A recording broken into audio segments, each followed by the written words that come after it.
నేను Swaroopa Potlapalli, presenter from Suman TV. ఇప్పుడే నేను మిల్లెట్ డబ్బా వాళ్ళ ఫుడ్ టేస్ట్ చేశాను, చాలా బాగుంది. నేను నమ్మేది ఏంటంటే ముఖ్యంగా మా ఇంట్లోనైనా సరే ఎంతో ఇష్టంగా, ప్రేమగా, శుచి శుభ్రంగా వంట చేశాము అంటే ఆ వంట చాలా టేస్టీగా ఉంటుంది, తినే వాళ్ళకు కూడా వంట పడుతుంది.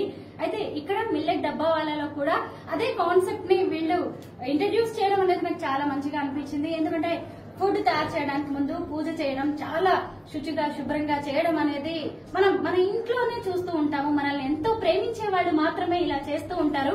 అసలు మిల్లెట్స్ అనే కాన్సెప్ట్ చాలా బాగుంటుంది. మనం అందరం కూడా ఇంట్లో మిల్లెట్స్ తో ఫుడ్ ఐటమ్స్ చేసుకుందాము అనుకుంటాం, కానీ ఎందుకో అంత టైం ఉండదు. వాటిని నానబెట్టడం అవన్నీ కూడా మర్చిపోతూ ఉంటాం, ఎందుకంటే మనదంతా బిజీ లైఫ్ కదా. ఇంకొకటి ఏంటంటే వాటితో చేసే రెసిపీస్ కూడా ఎక్కువ మందికి తెలియకపోవడం. ఇదంతా మన పాతకాలం నాటి ఫుడ్. ఇప్పుడు ఈ మిల్లెట్ డబ్బా వాళ్ళ అనే కాన్సెప్ట్ మాత్రం నాలాంటి ఎంప్లాయీస్ కి చాలా యూజ్ అవుతూ ఉంటుంది. ముఖ్యంగా వీటన్నిటితో ఫుడ్ ఐటమ్స్ రకరకాలుగా చేసుకునే టైం ఉండదు, ఇంట్రెస్ట్ ఉండదు, అందరికీ రావు. కాబట్టి అప్పుడప్పుడు కూడా మన ఆఫీసుల ద్వారా ఇండివిజువల్ గా వీళ్ళు మనకి ఇవ్వడం అనేది కష్టం. కాబట్టి ఆఫీసుల ద్వారా మనం ఒక 50 మందికి అలాగా ఆర్డర్ ఇవ్వగలిగితే మనకి మిల్లెట్ డబ్బా వాళ్ళ నుంచి మంచి ఫుడ్ ఐటమ్స్ వస్తాయి. నేను ఇక్కడ టేస్ట్ చేసిన తర్వాత అనిపించింది ఏంటంటే దానికి కాంబినేషన్ గా ఇస్తున్న కర్రీస్ కావచ్చు, సాంబార్, రసం లాంటివి కూడా చాలా బాగున్నాయి. ఎందుకంటే ఎప్పుడైనా ఏ వంట చేసినా దానికి కూర అనేది చాలా అవసరం.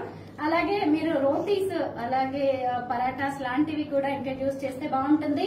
అలాగే ఒక మదర్ గా నేనేం ఎక్స్పెక్ట్ చేస్తానంటే, నేను తినడమే కాదు నా పిల్లలు కూడా తినాలి. ఎంత హెల్తీ బెనిఫిట్స్ అందులో ఉన్నా గానీ ముందు టేస్టీగా ఉండాలి, కలర్ఫుల్ గా ఉండాలి, చూడగానే తినాలి అనిపించాలి పిల్లల విషయంలో ఇది.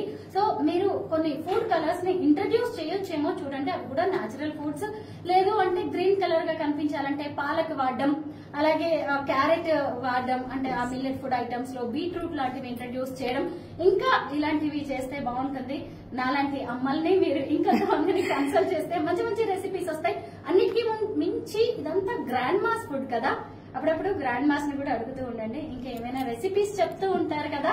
మన అమ్మమ్మలు, నానమ్మల కాలానికి అందరినీ తీసుకువెళ్ళాలి అంటే ఖచ్చితంగా మిల్లెట్ డబ్బా వాళ్ళ లాంటివి ఉండాల్సిందే. All the best to the team. Thank you.